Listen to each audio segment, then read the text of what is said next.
I was really excited that I was asked to make this conversation with you tonight, mostly because of this beautiful idea of using hip-hop culture to communicate things and what we will see later on, but to use hip-hop culture to revive hip-hop and to bring it in a very surprising way to life again. After all those years of commercializing this genre. So my first question is about the soundtrack, because it was very catchy, and especially here in Poland, when we do not have the exact context of the times when those songs were created, the natural question is about selection of songs, why we were listening to those particular songs, making a soundtrack for your choreography. Thank you, Bogna. Thank you for being here. And it is our premiere in Poland, so we are really happy for your welcome. Thank you so much.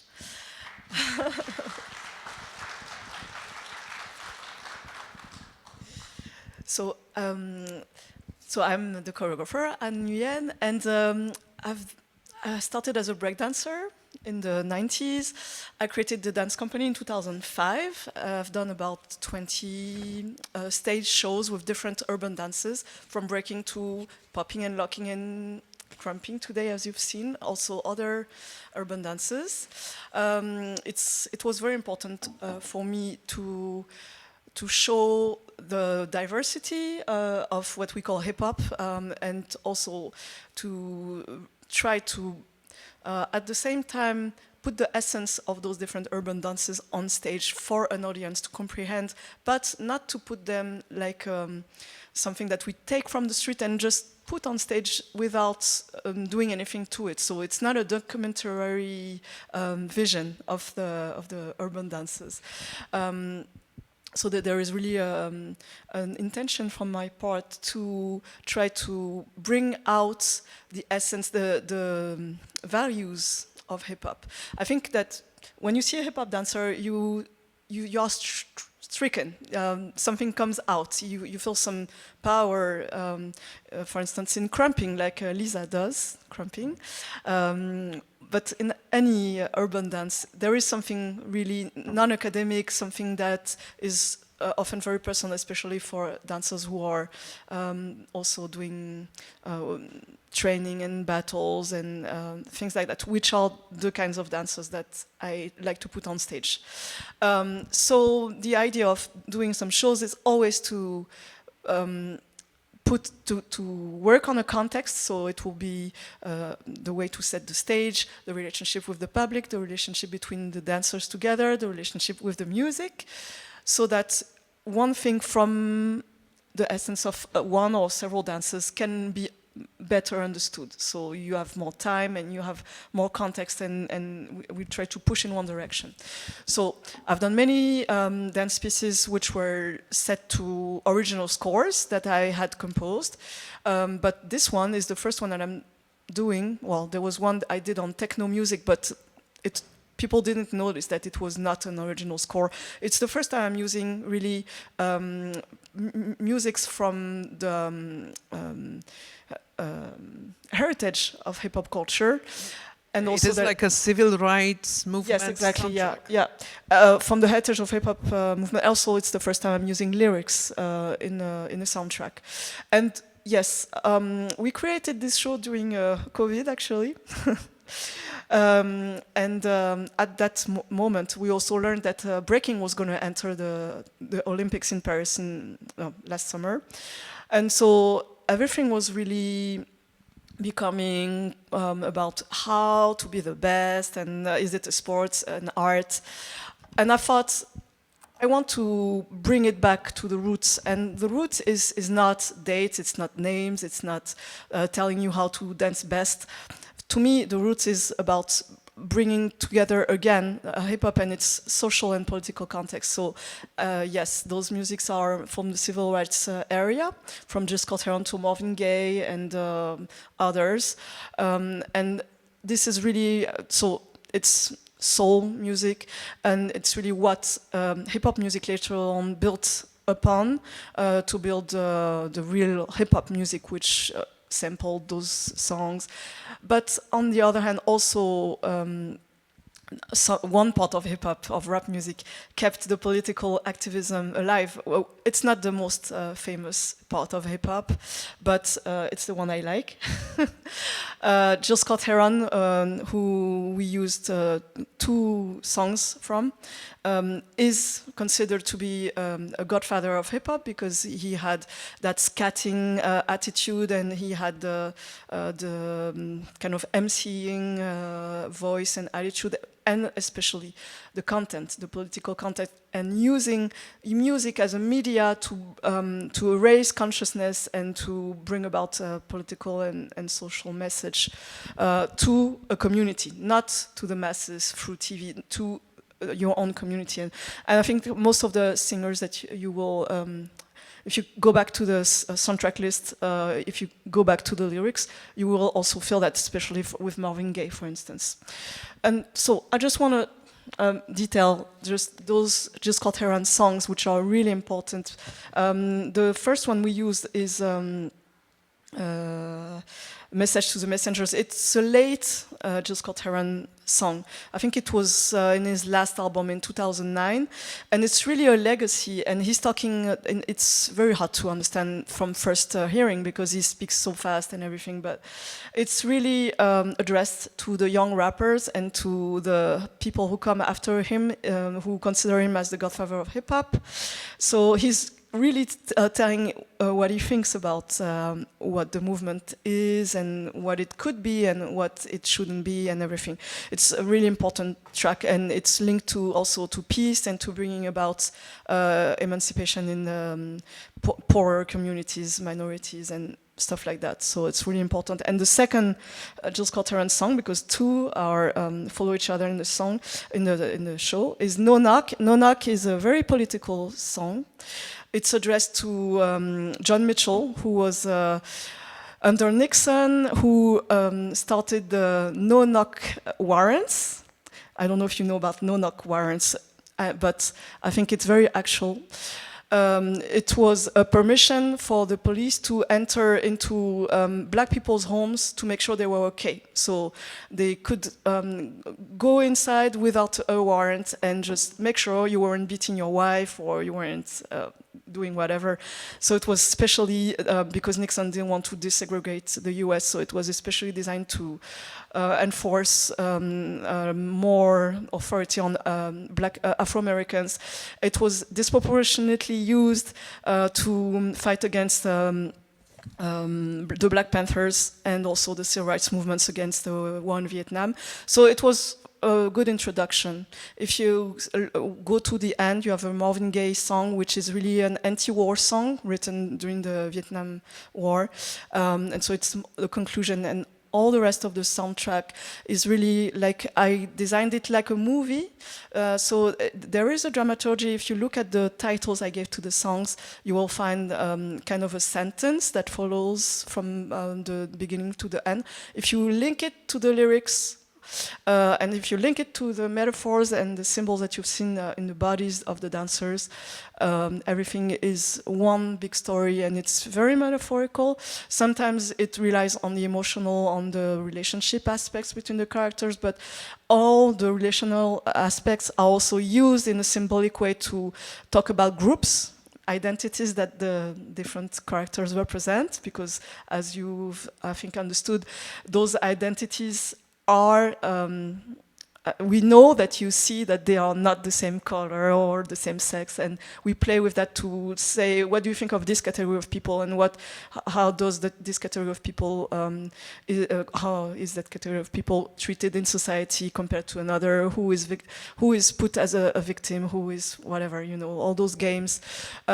So you see all those layers, from the personal to the group layer and identity layer to the more political, broader layer, with lots of references to more universal symbols like the Statue of Liberty and stuff like that.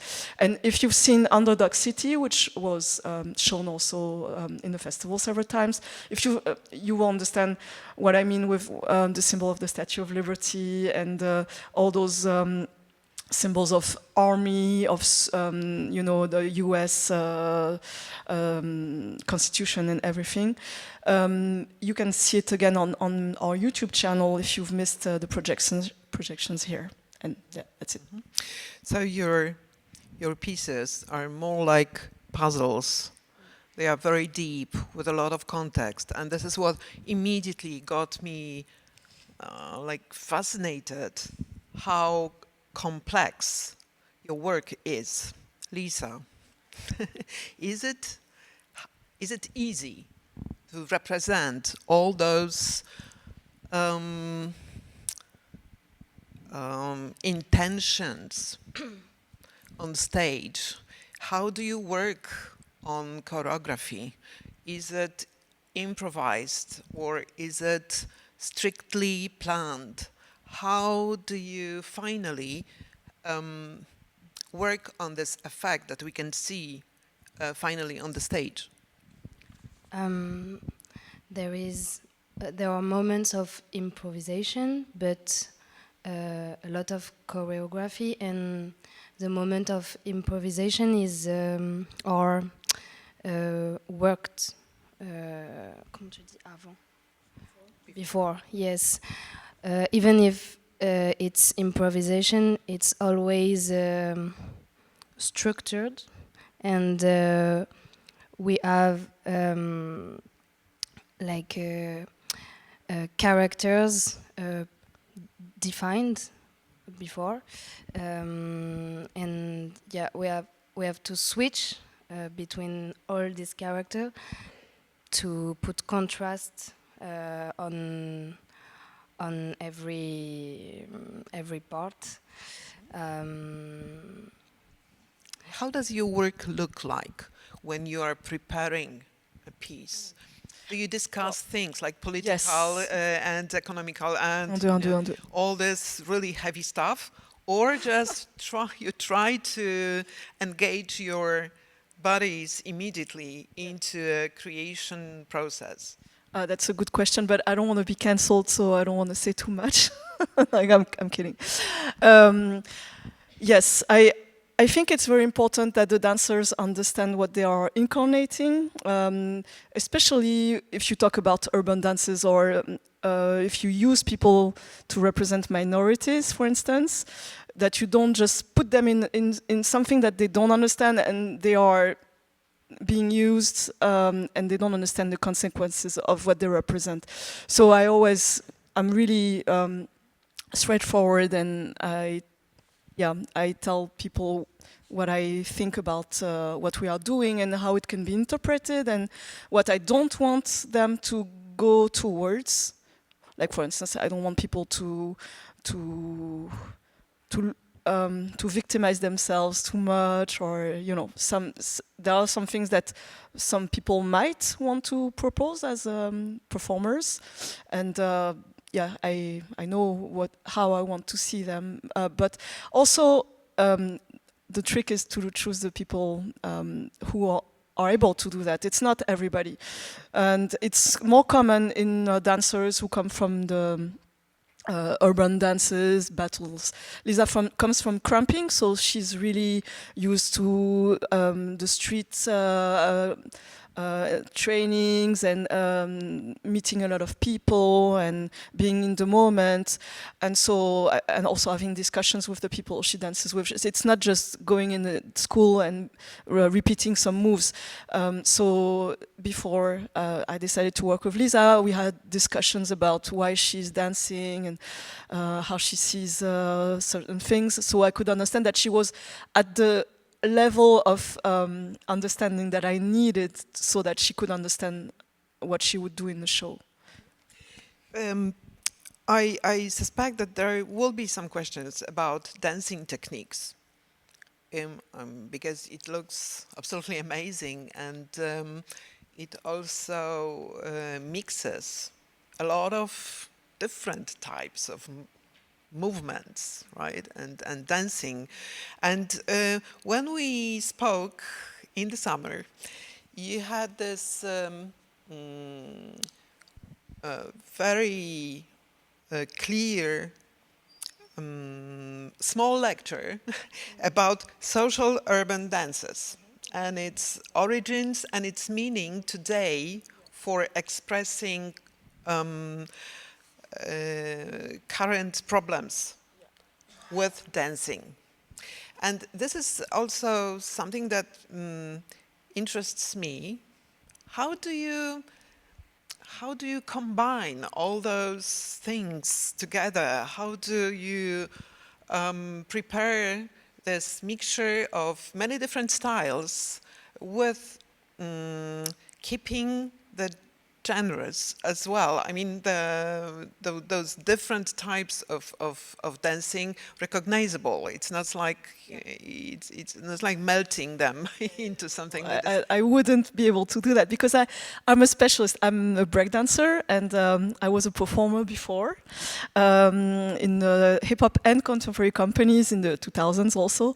And when I was asked to do something that I didn't feel comfortable with, I really didn't enjoy that, and so I hope never to put anybody through that, because I think it's really important that people are put at their best on stage, and also the dances should be represented by people who really do those dances, and not people who are mimicking. So, but well, actually, it goes back again to social dances versus academic dances.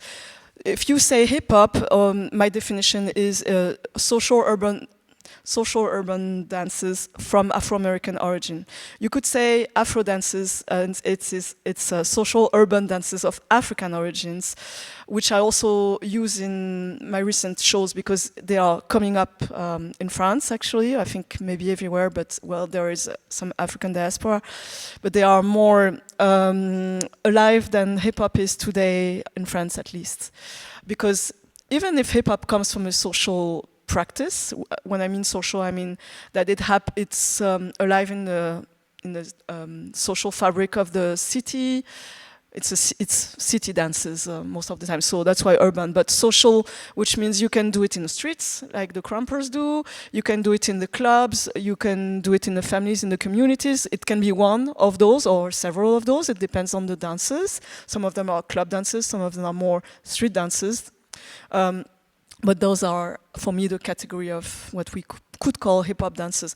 Even though those hip-hop dances like breaking, like popping, the two guys are poppers. They also do locking in the show. Lisa's a cramper. She does a bit of popping in the show. But those dances, even though they have social origins or club origin, but it doesn't matter, it's social. Now today they are mostly practiced in an academic setting, and the dancers who do it, sometimes the people who are on stage have that academic view of the practice, and most of them can do a lot of techniques, and they can come to an audition and they can do whatever you want. But I'm really not interested in that. Maybe I'm one of the only ones because hip-hop choreography has been alive in France since the 80s, and there have been a lot of people who have choreographed hip-hop who didn't come from hip-hop dances or were a bit of too much of generalists, so that they didn't have that view that I have as a specialist. But yeah, it's really something that I've tried to push, and I think it's really important. Also, the social aspect, So most of those dances are designed to be danced like in a circle, in a cipher, in a club, just like traditional dances are designed to be danced in the middle of one village, and mostly you just dance with everybody, and it's not people sitting, it's everybody dancing more or less in a circle. People are doing music at the same time. There are many generations dancing. This is what social practices are, and this is what urban dances are. If you look at what they were in the 60s and the 70s, and hip hop comes from social or Afro-American social dances who existed before, and who come from tradition also, and have been also creolized with a lot of other influences. But it's the same need for dancing. It's the need to be together, to be in empathy, to also have an identity linked to a geographical space and to your history in terms of identity, and it can be very diverse, but and it melts generations and stuff like that.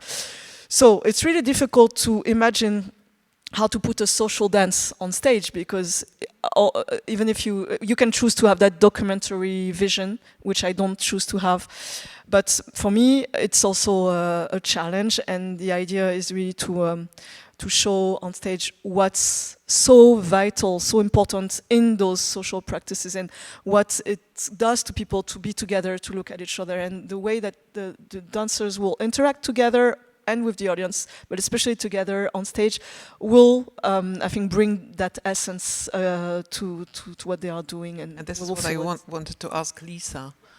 How is it as difficult as Anne mentioned before for you to transform from your origins to this situation when you're on stage and you have a public in front of you?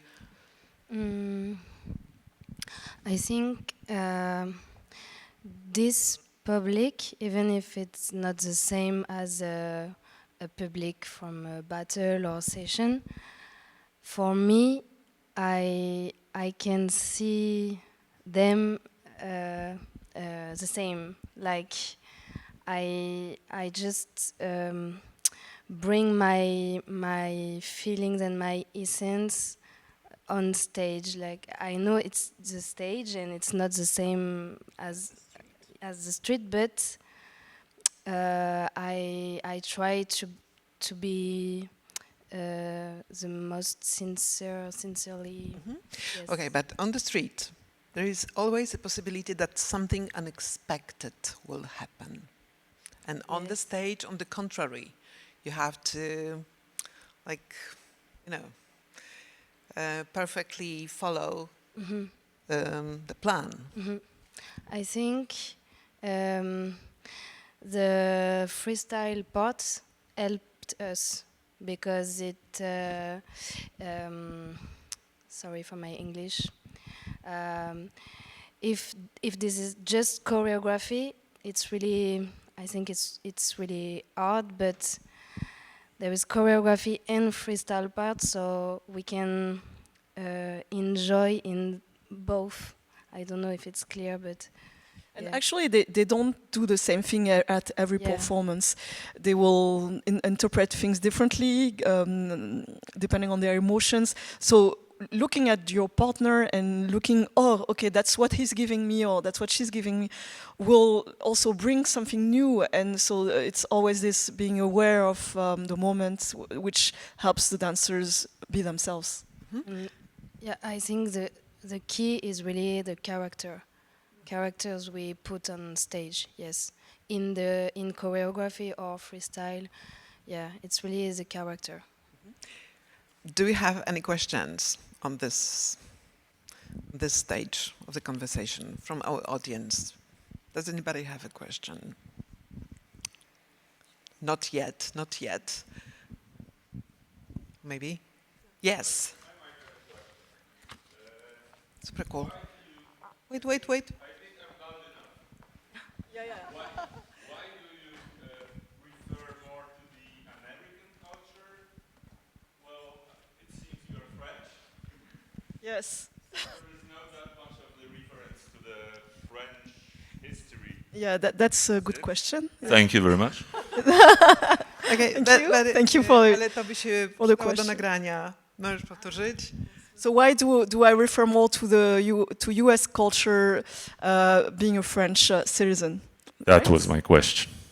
Yeah, thank you. Well, the first song was a French rapper, right? So it was important for us to show that this political tradition of hip hop is also alive in France. It was very political, the first song. I don't know if you understood the lyrics, but even though it was quite old, I think it was 2002 or something, it's very, very actual. But as you know, hip hop is very commercial. I'm talking about rap now. And so it's very rare to find those artists who have a lot of things to say. And also, if I had to use English rap from today, American rap, I would have a bit of difficulty. I have some artists that I can refer to, but it would not be a big panel. So in the 70s, there was more choice, and all the essence is there. But, well, that's for the technical answer to your question. Actually, well, yes, I am French from Vietnamese origin, so I have a special relationship to the US and to France. But I was raised by hip hop culture. When I was a teenager in the 90s, I fell in love with rap music, and first I didn't speak English so well, but I could understand that from the samples and the rhythms, there was something that I could relate to because it sounded like a kind of at the same time a tribal thing and an army thing. It was I related to it with my teenager rebel energy. And so I tried to understand the lyrics. And when I started to look into it and to translate some artists like Gis Corteron or Publikujemy or KRS-One or other more political rap artists, I understood that history is a tricky thing, and that there were several ways to tell history and all that. So it really raised my political consciousness. It was long. It wasn't. It was really gradual, and so that's one thing. But yes, I started breakdancing, and as a breakdancer, you identify with the US because you dress like the Americans. You speak English. You listen to English lyrics all day. It's not just hip hop. It's all post-war Europe, but especially the hip hop fans were like that, and I was really interested in understanding what we were given to hear and to look like. And so it's a very tricky thing because there is this mimicking process that you try to emulate something that is really beautiful and you look up to it. And then when you understand really what the US are, you also start to think, okay, why am I so submissive to that culture, which has kind of erased my culture? Well, as a French citizen, I'm not totally from French descent, but it's true, we don't have much, we don't have traditional dances, or almost none. We have a very poor popular lyrical song culture in the French language. We mostly listen to the commercial hip hop, to the commercial American things, and that's been going on for a long time. But so it's a bit shameful. But on the other hand, what I was listening to was the Afro-American vision of hip hop culture. So there is this vision of looking at a culture from the people who criticize that culture, and also who have relationships to their own displacement, to being minorities, being economically starved and stuff like that. So there was something that people from the suburbs and youth and who wanted to rebel against authorities could relate to. So that was really important. And I think even though we might criticize, we can and we should criticize the US, and I'm doing it in the show. I think it's clear, the anti-war stance, I hope is clear, but also it's also a free speech country. And so that's why political rap could go to us, because there is this free speech aspect, and I think it's really also very important to understand both sides and to acknowledge that a lot of truths come from people who are oppressed in this country, for instance. I hope I answered your question. Thank you. Okay. Any more? Okay, then let's proceed. Yes, let's proceed to our next question, and it's about. You've mentioned it before in our conversation. This not opposition, but cosmopolitanism versus multiculturalism. Two very difficult words, but okay. Yes, we've managed. And I think this question about hip-hop culture as a global language or a global platform that was given to all the underdogs of the world to simply use this culture, hip-hop culture, to express local problems. It also refers to what we can call the problematic sort of, a problematic situation when you have this question in your mind about cultural appropriation, about what does it mean to use this kind of pattern, musical or cultural pattern, to express your own feelings or use it for your own creative work. Yeah. So let's deepen it to this. It's a long question. Yeah. So what about this multicultural world that is right now, thanks also to huge movements, new nomadic movements of migrations, created a completely new environment in the cities. Yes. And you are also referring to the city culture. Yes. So all those difficult words are meeting in, okay.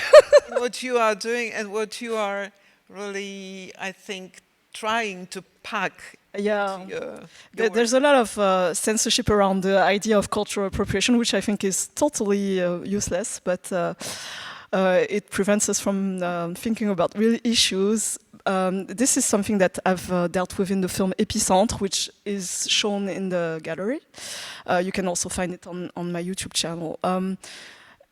It's such a deep subject, and I could talk for hours about it. I'll try to answer your questions. So, yes, I don't know about Poland. It's my first time here, but I was born and raised in Paris, and we have a lot of different layers of immigration there, from the post-colonial areas, and from actual migration. So it's always a big question about who are we, who should we be able to identify with, or who should we mix with to create a common culture or a common language or whatever. And this is a problem that happens every time you have population displacements. So we see that in big cities all around the world, of course. But you also see that at another level, for instance, because I work in Africa a little bit, in Congo and in Benin. And when you go to big cities, even though the people are from the country, there are people from multiple ethnicities.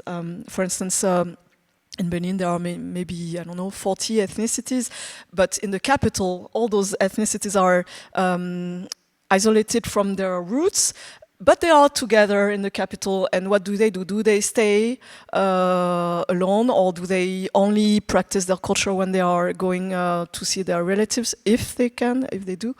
Or do you create something new together? So it's a process of, I call it creolization of cultures, from the traditional to the urban, which means whether the idea is that you come here because of rural exodus, actually, or whether you come here because of immigration or because of forced displacement, like it happens today. It's always the same problem. The time you have to solve the problem is not the same. When there's a rush, when people are rushed and don't have the conditions to move or to visit other, to move even in the city. So it's a very important question. Hip-hop has given that question an answer, and it's not just from hip-hop, it's, I think, the Afro-Americans who have given one answer since they came as slaves to the US, because in the same process that brought many ethnicities together in the big cities, are bringing many ethnicities together in big cities of Africa, and they are creating those urban dances where they create common grammar and they can relate to each other and they can share, empathize together. In the same way, there were a lot of social Afro-American cultures that were born of those people meeting, being cut from their own culture and having to reinvent something so that they could survive spiritually and as create new communities. And hip-hop is just, I think, an evolution of that, with more populations mixing, depending on the different geographical conditions. So it's different in the south, it's different on the west coast, on the east coast, in rural communities, everything. So there are multiple answers. They all relate to how people move, how people meet, how people live together. And I think what they gave as an answer is a sort of cosmopolitanism. So cosmopolitanism is when people from different cultures, who have different trajectories, go out together and try to create a common grammar, a common language. But there is also, it's embedded in multiculturalism in the US, especially in the Anglo-Saxon world, less in France. I don't know about Poland, but the US is a very community-based country. For instance, if you go to Los Angeles, as I was once, I was hanging out with a Latino friend, I was only with Latinos, and then I was hanging out with a Chinese friend, I was only with Chinese guys. And so it's the same, you have the Afro-American communities, and even within that, you have the Haitians, you have, it's people come also to support each other as communities, also because there's less welfare than in France, for instance. So they have to be strong as communities, and they try to stay close to each other when they migrate or when they move to a country. And so that creates more boundaries between practices, cultural practices. So you will see in the US more different dance styles. Even hip-hop has evolved since I learned from the 80s or 90s hip-hop. Even in Chicago, you have the style of Chicago footworks with their music. You have flexing in New York. You have many different musics and dances. But because they have a more social, they dance a lot. In France, I'm just talking about France, but we have cut from dancing, from music, and from singing for a long time. I think it's also a post-war trauma, because I think many people were cut from their rural also roots, and which were linked sometimes to dancing, singing, and rhythms. And the post-war urban cultures were immediately into mimicking the new deal with the US culture and everything. We didn't really constitute culture from French roots, whatever that is. Also in France there is a very difficult relationship to post-colonialism. I think there is a kind of a shame, and so this is also where the discussion about cultural appropriation comes from. Should I appropriate, should I put in my body, in my musical taste, something that comes from, I don't know, Algeria or from Vietnam or from another African country, whatever? Or what is it to do that? I think it's a problem of being afraid to... At the same time, I think there is a shame to be French, to have French roots, and you always have to justify yourself that I'm white, but I'm not racist, whatever. So there is this thing, and you don't know exactly what the boundaries should be with people coming from immigration. And it's I think it's a very European thing. And at the same time, there's this fear of misappropriating someone's culture, and also I think there is also hidden hierarchy of cultures that we put American culture above all because it represents modernity, it represents cosmopolitanism, it's also the culture of the victors.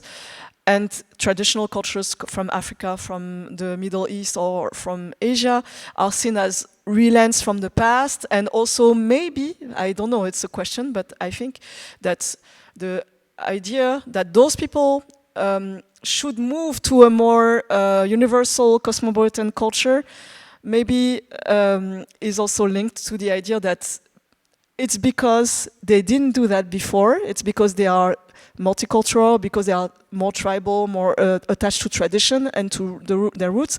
It's because of that they had wars on their territories.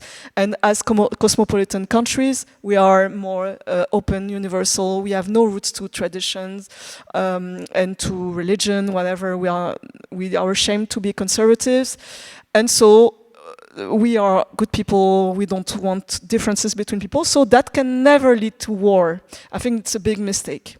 And I think it's we have to really think about what's in those hidden things that we cannot think about. Okay, and it's going to be the last one from me. If you have any questions, please let us know.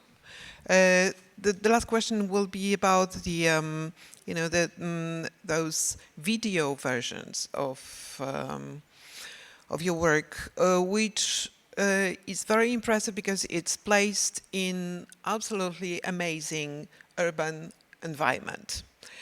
And when we see it on stage, it's kind of a raw situation where you have no landscape.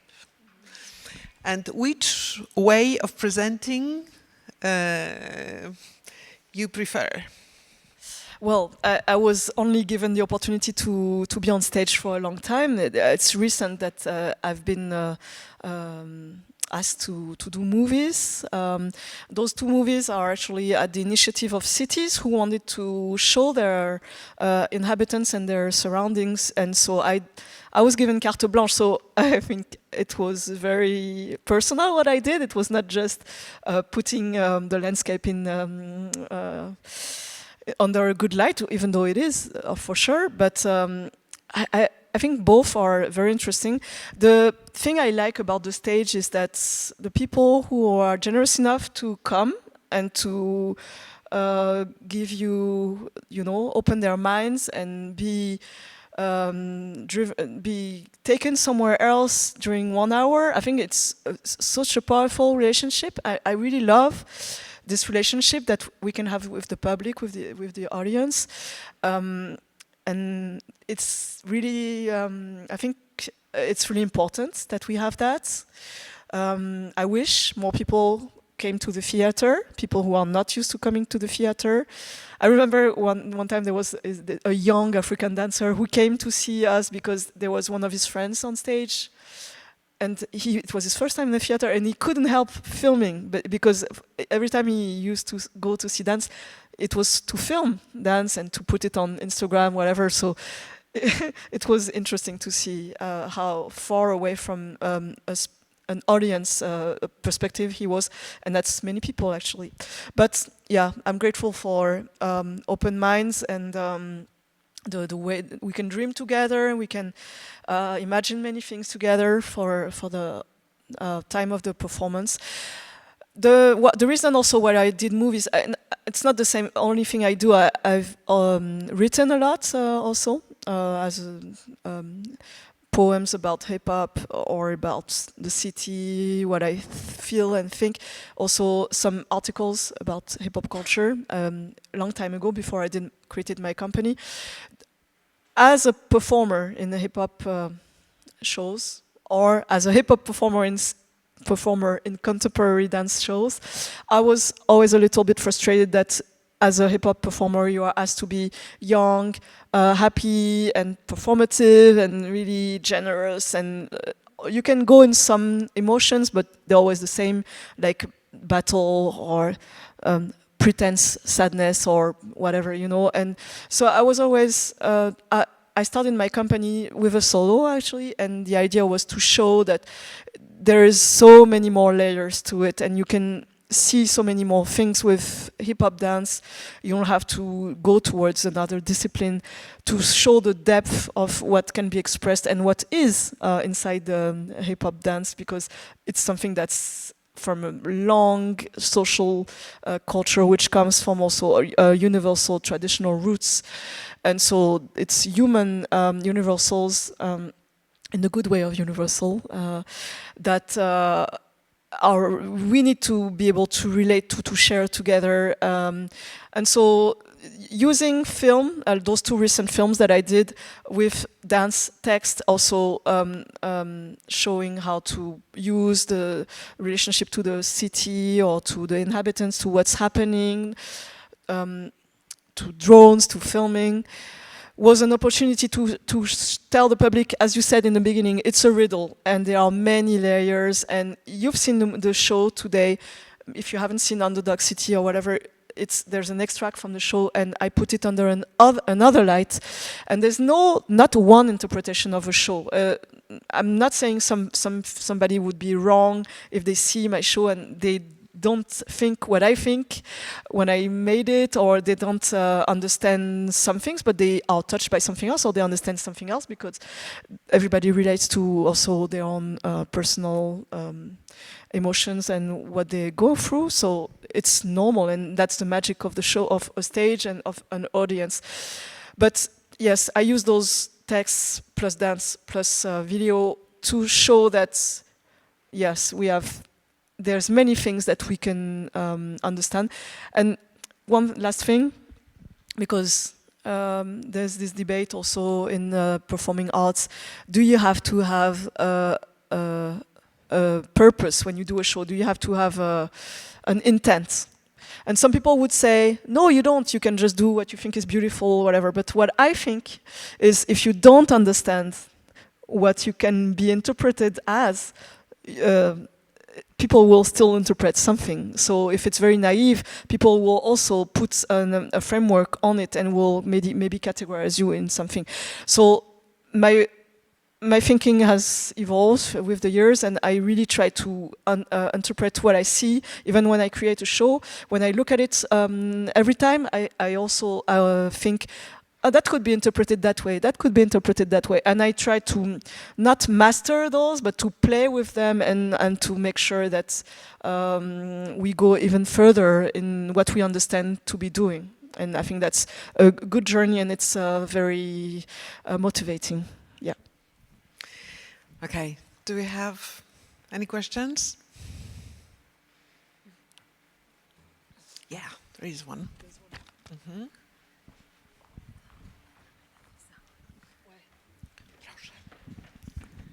So my question is, how long did it take to prepare the show, and which parts were the most difficult for you as a director and for you as a dancer?